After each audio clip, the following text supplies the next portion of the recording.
Hello, this is the last opportunity I'm going to have to address you before I hope you go to cast your vote, since I hope all of you who have the opportunity of watching this will exercise what is a civic responsibility and a fundamental right that many people in the world are fighting to have, and we have enjoyed for many, many years in Gibraltar, which is the democratic constitutional right to elect a parliament and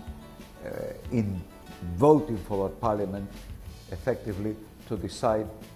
which party should form the next government. I've tried to put across the two fundamental issues that I think clearly and without doubt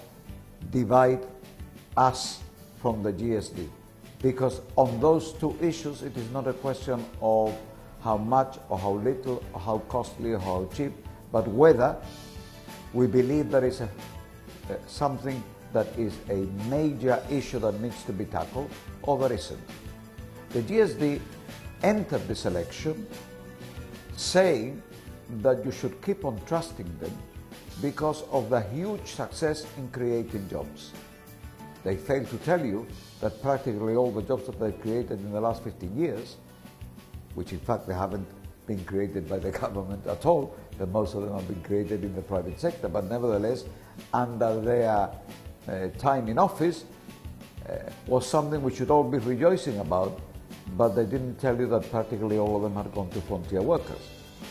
As I've said consistently throughout the campaign, and they've never ever denied because they cannot, I'm using the figures they have provided me with,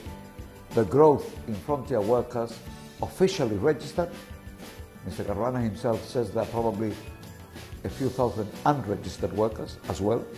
but the officially registered have gone up from 1,000 to over 6,000, an increase of 5,000 persons in employment in Gibraltar between 1996 and 2010, the last date for which there are statistics. In that same period, the number of Gibraltarians at work in full-time jobs have gone up by 300. In the last 4 years, the number of Gibraltarians have actually declined while the frontiers have gone up. And as we've now discovered, notwithstanding the fact that they've never published unemployment figures since 2007, the reality is that they've been hiding from the electorate the increasing and ever-growing unemployment situation that we've had in Gibraltar. Partly it's been masked through these vocational training schemes, allegedly training people for jobs where there is no job at the end of the training, and therefore people go through these schemes one after another, and the government exempted them from the protection of the law on employment. That means that the 6,800 frontier workers are all entitled to a minimum of £912.60 a month, whereas the 500 Gibraltarians in the government schemes have no minimum and no guarantee of any other condition of work, and therefore those that are in that scheme get a maximum of £450 and in some cases as little as £215 a month. We are committed to replacing these schemes. The immediate effect will be that those people who are in the schemes where they feel there is some value in what they are supposed to be learning and they think it's useful to complete what they're doing, they will complete what they're doing, but they will be paid at the national minimum wage. And so will all the people that come into the new schemes that we will create. We've been accused of creating jobs for people that are non-existent. Well, look, the jobs that we are planning to provide trainees for are the jobs that are constantly being vacated and replaced in the economy. According to the government statistics, in a year, 8,000 job vacancies are filled. Of those 8,000, 2,000 are filled by Gibraltarians and 6,000 are filled by non-Gibraltarians. So therefore, there is, in that level of turnover, there is plenty of scope for our people to fill jobs as they become vacant. The reason that is often put by employers in the private sector is that our lads do not have experience or they do not have skills. The training will be designed to provide the skills and the experience that the employers say is missing. And then we will really discover whether this is the real reason, or the real reason is that there is discrimination against Gibraltarians because they will not put up with bad labour practices, whereas frontier workers may have no choice because of their circumstances. So we have a situation where the government, in an attempt to hide the fact, shift the argument, not from the inexcusable performance that after 15 years in government, they should be supervising 1,000 or more unemployed Gibraltarians, and that is not an issue in this election for them,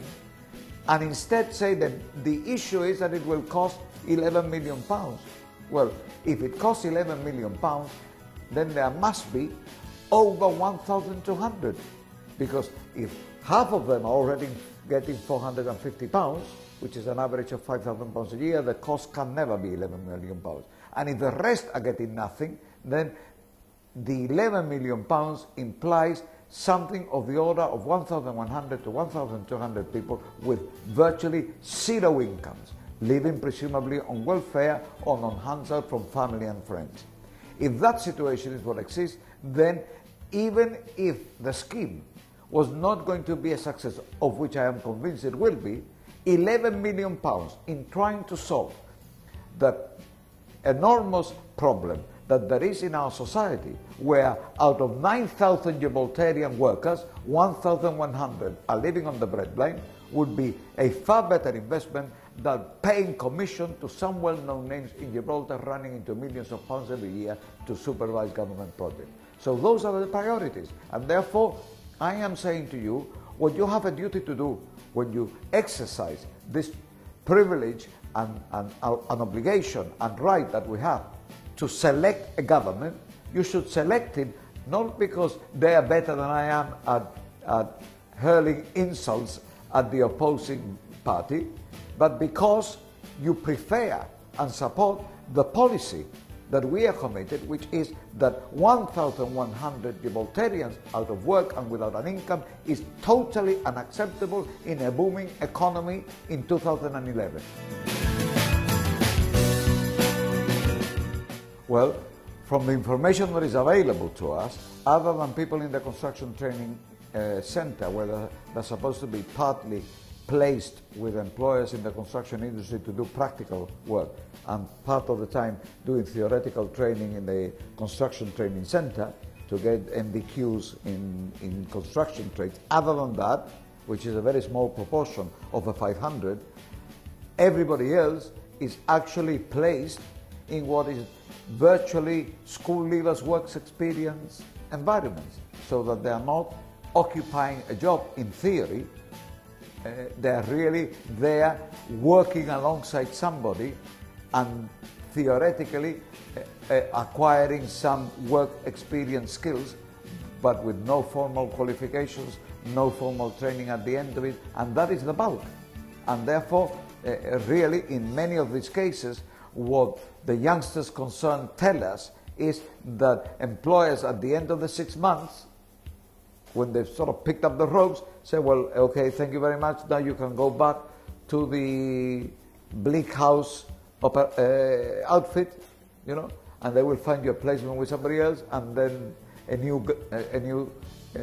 trainee arrives. And there are people who are running part of their business with succession of trainees that are not really trainees at all, but a supply of cheap or virtually free labour. That will not be permitted, clearly. But it's time for change, time for change.